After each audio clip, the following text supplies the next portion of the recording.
My name is Monique Straw.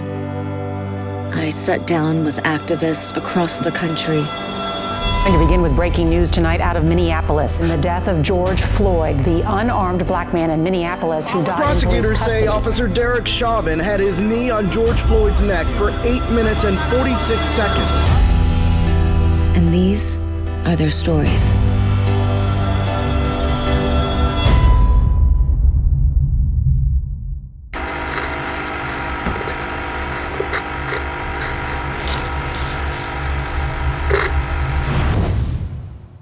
To a certain extent, you could say that Louisville helped kickstart what it looks like to have an American ghetto. Yeah. Every single aspect of our lives have been dictated by government in a way that has oppressed us.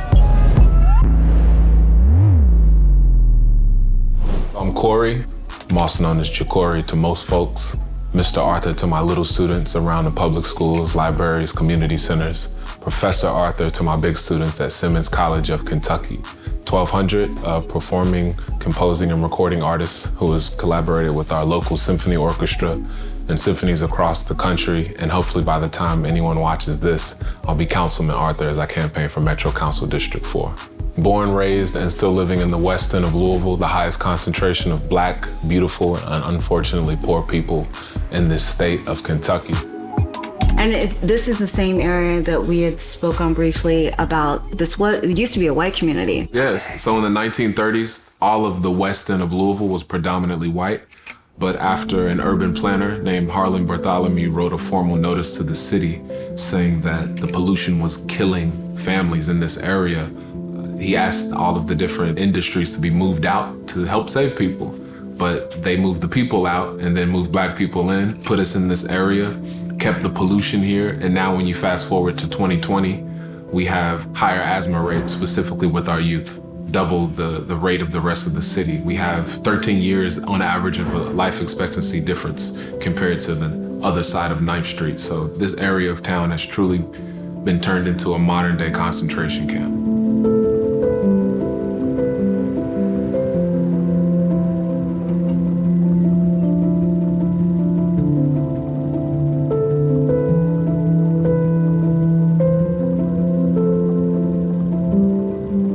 Black Louisville in general, we are a quarter of this city and unfortunately are triple the unemployment. We are almost quintuple the incarceration, and our school system, we are over half of the expulsions and the suspensions. So we have systematically just been locked into the bottom of a city that we built.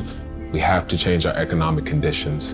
And as we saw with George Floyd, who was COVID-19 positive, who was unemployed, who was essentially living in poverty like so many others. Breonna Taylor, who our media locally tried to create a narrative that she was some sort of drug queenpin. These issues are rooted in poverty. As a teacher, I'll say that the education of what's happening right now and what has happened before and what we can do to prevent it again is essential. But beyond that education, we have to understand the focus. And everyone is talking about police reform. Everyone is talking about that or defunding police in general. But what we have to realize is that police aren't the root of the issue. Poverty is the root of the issue. As long as our neighborhoods have poverty and they're filled with poverty, they will be filled with crime. And as long as they're filled with crime, they will be filled with police. It's been just a little over an hour since Dr. Martin Luther King died from an assassin's bullet. For the first half hour, police were busy trying to track down the young white man who it is believed fired the fatal shot.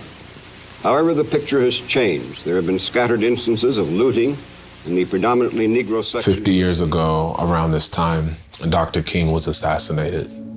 52 years ago, in '68. After his assassination, there was uproar all around this country. And we had police terrorism then. And one of the officers involved in the beating of a black man in this city in the West End of Louisville was released from, all charges. He was back on duty, and we had protests in the late '60s.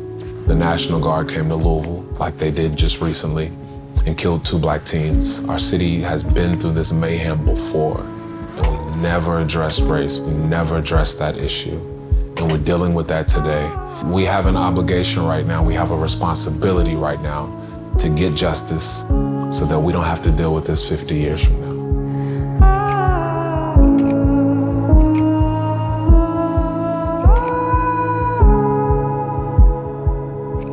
I was listening to something earlier and they were talking about, once you come from slavery, any type of progress is seen as progress, but it's not really progress. I mean, it's not even getting our heads out from under the water. Yeah, and we have to be careful with those successes. They need to be measured, they need to be tangible. Our city recently took down a statue of a Confederate rebel, and it was always kind of controversial because the people who lived in the area, for the most part, didn't want it to be removed. And it is a win, it is a victory, but I posed a challenge that we need not be too happy about removing symbols of white supremacy. We need to remove systems of white supremacy. I agree. So don't just take down the statue, file some statute, put those laws into place and change what's happening in our city at a political level with the government. People will always argue and say, don't make everything political. Well, I don't have to. Everything is political. What are your hopes for your son? He's 2 years old. What are your hopes for his future? I hope that when he is my age, when he's 28, he doesn't need to march in the streets over police terrorism. I hope that when he's my age, Black people in this city aren't 3 times the unemployment rate of the rest of the city. I hope that our school systems are fair and just and that he's not a part of the 50% and the 58% of expulsions and suspensions that happen in this city. I hope that all of that data changes, because when I was born in '92, Black Louisville was 21% in poverty. Now that I'm 28, almost 3 decades later, we are 35% in poverty, 35.4% in poverty. Our conditions have gotten worse over the course of time. It's problematic, and it has been an ongoing issue, a decades-long issue, a centuries-long issue. And my hope for my son is that when he's where he is, when he's an adult, when he's my age now, that he's not fighting some of those issues because we've taken care of them for him. But I'm very aware that as long as it takes to inflict the pain, it's going to take even longer to heal that pain. I hurt my thumb last year. It took a split second. It was damaged for 6 months. So imagine how long it's going to take to heal 401 years of oppression. So I'm positioning him now. If you look in my refrigerator, he has Malcolm X and James Baldwin and Maya Angelou puppet magnets, and he has plenty of books about racism and about the history of the United States of America. And I'm going to make sure that when I pass the torch of justice, that it's scorching hot, so he can just keep on with the fire. Man, that's all you can do is empower and educate. Right. Yeah. Right.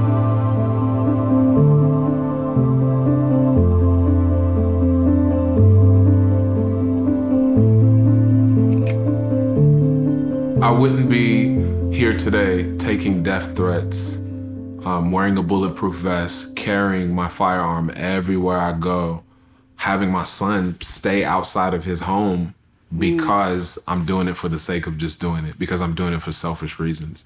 I'm about the people first and foremost, and that is the collective of the people.